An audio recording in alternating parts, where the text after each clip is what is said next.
நமஸ்காரம். ஸ்ரீ குருப்யோ நமக. ஸ்ரீ மாத்ரே நமக.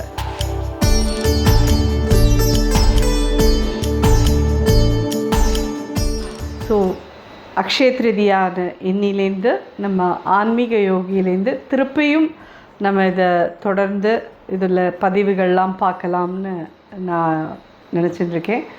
ஸோ அம்பாளோட அனுகிரகத்தில் இது தொடர்ந்து வரணும்.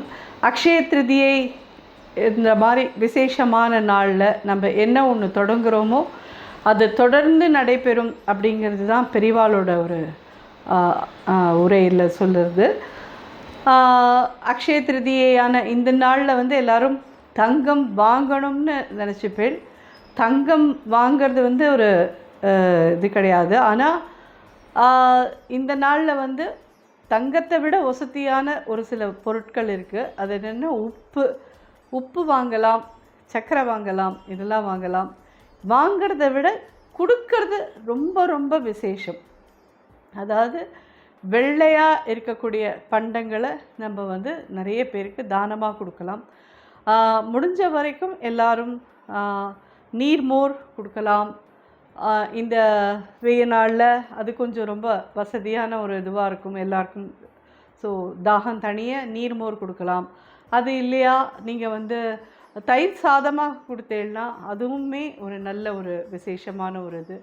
அதையும் தாண்டி நீங்கள் எங்களுக்கு இதுக்கெல்லாமே சௌகரியம் இல்லை அப்படின்னு சொல்லி நினைக்கிறவா சின்ன சின்ன பேக்கெட்டாக சர்க்கரையோ இல்லைன்னா ஒரு சின்ன பேக்கெட் உப்போ யாருக்காவது கொடுக்கலாம். அதுவே கூட எங்களுக்கு ரொம்ப கஷ்டம் இருக்காது, எங்கிட்ட இருக்காது அப்படின்னு சொல்லி சொன்னேன்னா ஒரு 30 ரூபாய்க்கு ஒரு முழம் மல்லிப்பூ வாங்கி அது ஒரு சின்ன சின்ன இன்ச் பூவாக கட் பண்ணி ஒரு 4-5 பேருக்கு கொடுங்கோ, அது கூட பரவாயில்ல.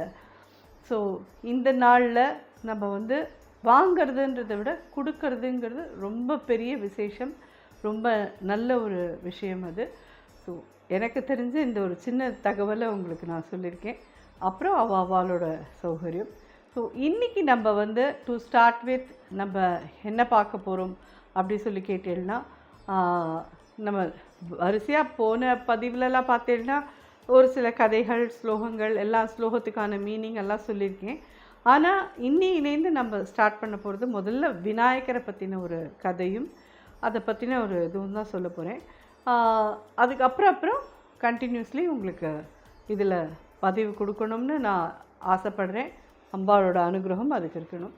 ஸோ இப்போ நம்ம முதல்ல நாம் பார்க்க போகிறது என்னன்னு கேட்டீங்கன்னா, விநாயக பெருமானுக்கு அருகம்புல்லை நம்ம எதுக்கோசரம் சமர்ப்பிக்கிறோம் அப்படிங்கிறத பற்றி நம்ம தெரிஞ்சுக்கலாம். ஒரு தடவை ஒரு அசுரன் இருக்கான், அனலாசுரன் அப்படின்னு பேர் அவனுக்கு. அவன் கடுமையாக தவம் இருக்கான் பிரம்மாவை நோக்கி. அப்போது அவனுடைய தவத்தை இது பண்ணி பிரம்மா உனக்கு என்னப்பா வர வேணும் அப்படின்னு சொல்லி கேட்குறது.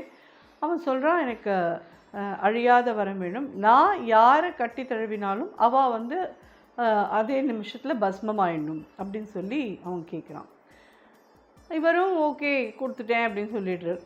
அப்போ முதல்ல டெஸ்ட் நான் உங்களை தான் பண்ணணும், நான் உங்களை முதல்ல தழுவிக்கிறேன், நீங்கள் பஸ்மம் வரையலன்னு பார்த்தா தான் எனக்கு அது நம்பிக்கை வரும் அப்படின்னு சொல்லிவிட்டு இவரை துரத்துவான். இது என்னடா வரம் கொடுத்த கை வைக்கிறதுங்கிறது இதுதான். ஸோ இந்த மாதிரி இருக்கேன்னு சொல்லிட்டு ஒரு லோகமாக ஓடுவர். கடைசியில் சிவபெருமான்கிட்ட போய் தஞ்சமடைவர். இந்த மாதிரி நான் வரம் கொடுத்துட்டேன், அவன் என்னை இது பண்ணணும்னு பார்க்குறான், என்னை காப்பாற்றுங்கோ அப்படின்னு சொல்லுவார். அப்போ சிவபெருமான் அவருடைய மகனான விநாயக பெருமான்கிட்ட சொல்லுவார், நீ அந்த அனலாசுரனை கொஞ்சம் பார்த்துக்கோப்பா அப்படின்னு சொல்லி சொன்னதும் விநாயக பெருமான் அவனோட போருக்கு போயிட்டு அவனை ஒரு ஸ்டேஜில் அவன் முழுங்கிடுறார், அனலாசுரனை முழுங்கிடுறார். முழுங்கின கையோடு அவருக்கு உடம்பு ஃபுல்லாக அப்படியே எரிச்சல் தாங்க முடியாத அளவுக்கு ஆகிடுறது.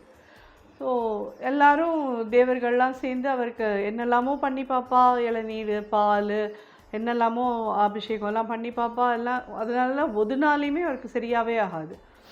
அப்போ கடைசியில் என்ன பண்ணுவான்னா, அருகம்புல்லை அரைச்சி அதை ஜூஸாக பண்ணி அவருக்கு சாப்பிட்றதுக்கு கொடுப்பா. அருகம்புல்லை அரைச்சி அவருடைய உடம்பு ஃபுல்லாக அதை தடவுவா. அதுக்கப்புறமா தான் அவருக்கு கொஞ்சம் அதோட அந்த தாக்கம் குறைஞ்சி அவருக்கு நார்மல் இதுக்கு வருவார். ஸோ அதுலேருந்து அவருக்கு அருகம்புல்லை சமர்ப்பிக்கிறது ஒரு பெரிய ஒரு இதுவாக எத்தனையோ பத்திரங்கள் அவருக்கு சொல்லுவா வரிசையாக. அதில் வந்து இந்த அருகம்புல் பத்திரம் வந்து அவருக்கு ரொம்ப விசேஷமான ஒரு இது. சாதாரண ஒரு சின்ன அருகம்புல்லுக்கே அவர் வந்து இப்பேற்பட்ட ஒரு பொசிஷனை கொடுத்து ரொம்ப வசதியாக வச்சுருக்கார். அவருக்கு பிடிச்ச ஒரு இதுவாக அது அருகம்புல். அதனால் நமக்கு நிறைய பிரார்த்தனைகள் இருக்கிறது. அவருக்கு ஒரு சில அருகம்புல்லால் அவருக்கு அர்ச்சனை பண்ணாலே அவர்கிட்டேருந்து வரங்களை அள்ளி அள்ளி வாங்கிக்க முடியும். நம்ம இன்னொரு கதையும் இந்த அருகம்புல்லை பற்றினது இருக்குது. என்னென்னு கேட்டீங்கன்னா, கௌண்டில்ய முனிவர்னு ஒருத்தர் இருந்தார். அவர் வந்து விநாயக பெருமானோட பரம பக்தர். அவர் தினமும் விநாயகருக்கு அர்ச்சனை பண்ணிகிட்டு இருப்பார். அப்போது அவரோட மனைவி வந்து, நம்ம இவ்வளோ கஷ்டப்பட்டுருக்கோம் காட்டில், இந்த நாட்டோட ராஜாட்ட போயிட்டு நீங்கள் கொஞ்சம் தனதானியங்கள்லாம் வாங்கிட்டு வரக்கூடாதா, நம்ம கொஞ்சம் சௌரியமாக இருக்கலாம் இல்லையா அப்படின்னு சொல்லி கேட்போம். அதுக்கு அவர் சொல்லுவார், எதுக்கு நம்ம வந்து ராஜா எல்லாம் கேட்டுட்டு, நான் உன்னை இந்திரலோகத்துக்கே அனுப்புகிறேன், நீ அங்கே போய் இந்திரன்கிட்டேருந்தே வாங்கிட்டு வா, அங்கே வந்து காமதேனு கற்பக விருட்சம் எல்லாமே இருக்குது, என்ன தேவையோ அதெல்லாம் நீ அங்கேருந்தே வாங்கிட்டு வரலாம் அப்படின்னு சொல்லுவார். அப்படின்னா சரி நான் போயிட்டு வரேன் அப்படிம்போம்.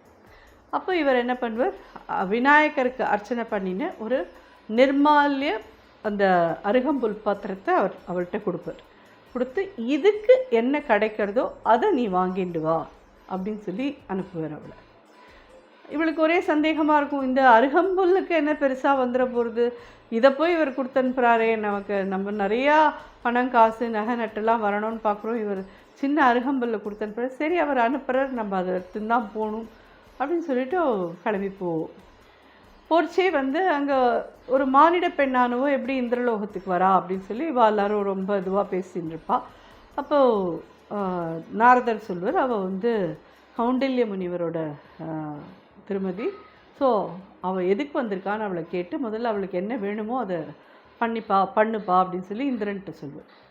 இந்திரன் வந்து எதுக்குமா வந்திருக்க, என்ன வேணும் உனக்கு அப்படின்னு சொல்லி கேட்டபோது, இது மாதிரி இதை எனக்கு இதெல்லாம் கொஞ்சம் ஏதாவது தனதானியம்லாம் வாங்கிட்டு போகலான்னு வந்தேன், ஆனால் எங்கள் ஆத்துக்கார் வந்து இந்த ஒரு அருகம்புல்லை மட்டும் கொடுத்து இதோட எடைக்கு என்ன வருமோ அதை மட்டும் வாங்கிட்டு சொன்னார் அப்படின்னு சொல்லுவோம். அப்போது ரொம்ப ஏளனம் பண்ணி சிரிப்பான். எங்கள்கிட்ட இல்லாததே இல்லை, இங்கே கற்பக விருட்சம் இருக்குது, கெட்டதெல்லாம் கொடுக்கக்கூடிய இது காமதேனு இருக்கா, ஸோ இதெல்லாம் தாண்டி வெறும் ஒரு அல்பமாக ஒரு அருகம்புல்லை மட்டும் கொண்டு வந்து எனக்கு எதையானு கொடுன்னு சொல்லி கேட்குறியா, என்னை கேவலப்படுத்துறியா அப்படின்னு சொல்லி கேட்பார். அதெல்லாம் கேவலப்படுத்தலாம் இல்லை, ஆனால் இதை தான் வாங்கிட்டு வர சொன்னார், இதுக்கு என்ன வருமோ அதை நீங்கள் கொடுங்கோ அப்படின்னு சொல்லுவோம். சரி அப்படின்னு சொல்லிட்டு இவரும் வந்து தராசு கொண்டு சொல்லுவார். தராசில் ஒரு பக்கத்தில் அருகம்புல்லை வைப்பார், அது வந்து கீழே போயிடும்.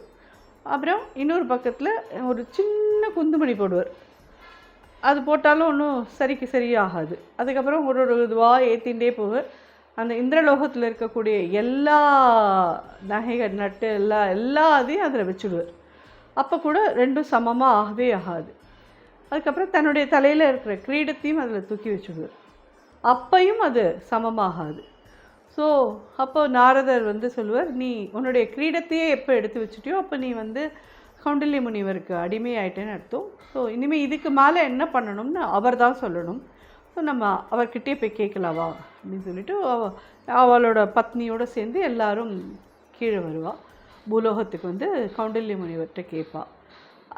அவர் வரைச்சி அவர் கூட பாக்கி எல்லாருமே வந்துட்டு அவரோட பாதத்தில் அவாவா கிரீடத்தை வச்சுட்டு எல்லோரும், நாங்கள் எல்லோரும் இப்போது உங்களுடைய அடிமை, நீங்கள் என்ன சொல்கிறீங்களோ அதை ஏற்றுக்கிறோம் அப்படின்னு சொல்லுவாள். அப்போ அவரோட மனைவி சொல்லுவாள், நான் இத்தனை நாள் இந்த விநாயகருக்கு அர்ச்சனை பண்ண அருகம்புல்ல என்ன பெரிய இது இருக்குதுன்னு சொல்லி நினச்சிட்டு இருந்தேன், இந்த நிர்மால்ய பத்திரத்துக்கு இவ்வளோ ஒரு மகிமை இருக்குன்றது எனக்கு தெரியாத, நான் அதோ பொன்பொருள் மேலே நான் ஆசைப்பட்டு உங்கள்கிட்ட இது மாதிரி கேட்டுவிட்டேன், என்னை மன்னிச்சுக்கோங்க அப்படின்னு சொல்லுவாள். விநாயகர் நினச்சாருன்னா அவருக்கு கொடுக்க முடியாததே இல்லை, நமக்கு எல்லாமே கொடுப்பார்.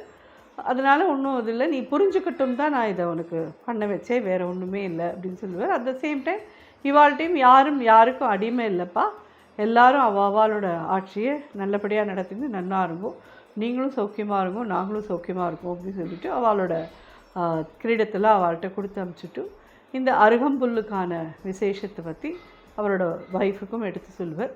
அந்த இது நம்மளும் இன்றைக்கி தெரிஞ்சுட்டோம். இந்த அருகம்புல் எதுக்கு நம்ம விநாயகருக்கு சமர்ப்பிக்கிறோம், அதனால என்ன ஒரு இது அப்படின்றது, நீங்கள் எத்தனை புஷ்பம் சாத்திரல் அப்படிங்கிறதெல்லாம் இங்கே ஒருவே இல்லை. நீங்கள் ஒரு 4 அருகம்புல்லால் அவருக்கு அர்ச்சனை பண்ணினீங்கன்னா கூட போகும்.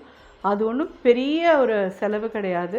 அருகம்புல்ங்கிறது எல்லா ராத்து வாசல்லையுமே கூட முளைச்சிருக்கும் உங்களுக்கு. அதை நீங்கள் எடுத்துன்னு வந்து வாஷ் பண்ணி நல்ல ஒரு தூய்மையான மனசோட விநாயகரை பரிபூர்ணமாக நம்பி அவருக்கு நம்ம அந்த அருகம்புல்லால் அர்ச்சனை பண்ணினோம்னா நமக்கு கிடைக்காத சம்பத்துகளே கிடையாது. அவ்வளோதான். சகல சம்பத்துகளையும் அவர் அருள்றதுக்கு காத்துட்டுருக்கார். ஹோப் இந்த கதை உங்கள் எல்லாருக்கும் பிடிச்சிருக்குன்னு நினைக்கிறேன். இதை வந்து நீங்கள் உங்காத்து குழந்தைகளுக்கெல்லாம் கண்டிப்பாக சொல்லலாம். ஸோ இதுக்கு அடுத்தாப்பில் உங்களுக்கு அடுத்தடுத்து விரைவில் ஒரு வீடியோவாக நம்ம வந்து கதைகள், ஸ்லோகங்கள், சின்ன சின்ன பாட்டு, நம்ம இப்போ சமீபமாக நிறைய கோவில்களுக்கெல்லாம் போகிறோம். அந்த கோவில்களை பற்றின தகவல்கள், அது இருக்கக்கூடிய இடம் அப்படின்றத பற்றிலாமும் நான் உங்களுக்கு விரைவில் எல்லாத்தையும் கொடுக்கறதுக்கு பார்க்குறேன். எனக்கு தெரிஞ்ச ஆன்மீகத்தை நான் உங்களுக்கு சொல்கிறேன், அவ்வளோதான். நான் வந்து ஒரு நிறைய படிச்சிருக்கேன், நிறைய இதுன்றதெல்லாம் கிடையாது. எனக்கு ஏதோ ஒரு சின்னதாக குட்டியூண்டா கொஞ்சோண்டு தெரிஞ்சிருக்கு, அவ்வளோதான். அதை நான் படித்ததை வச்சு, நான் கேட்டதை வச்சு உங்களுக்கு நான் சொல்கிறதுக்கு நான் முயற்சி பண்ணுறேன். ஹோப் இது உபயோகமாக இருக்கும் எல்லாருக்கும்னு நான் நம்புகிறேன். இது அப்படியே தொடர்ந்து இனிமேல் இந்த ஆன்மீக யோகி வரத்துக்கு அம்பாளோட அனுகிரகம் வேணும். அக்ஷய திருதியை வாழ்த்துக்கள் எல்லாருக்கும். எல்லாரோட வாழ்க்கையிலும் அக்ஷய திருதியை அன்னைக்கு அக்ஷயம், அந்த கனகதாரா ஸ்தோத்திரமும் உருவான நாள் இந்த நாள் தான் சொல்லுவாள். இந்த கனகம் வந்து எல்லாருடைய வாழ்க்கையிலும் நிறையா என்ன சொல்கிறது, தங்கத்தையும் சௌக்கியத்தையும் ஆரோக்கியத்தையும் நிறைய அப்படியே பொழியட்டும்னு நம்ம அம்பாள்கிட்ட வேண்டிக்கலாம். எல்லாருக்கும் நன்றி, நமஸ்காரம்.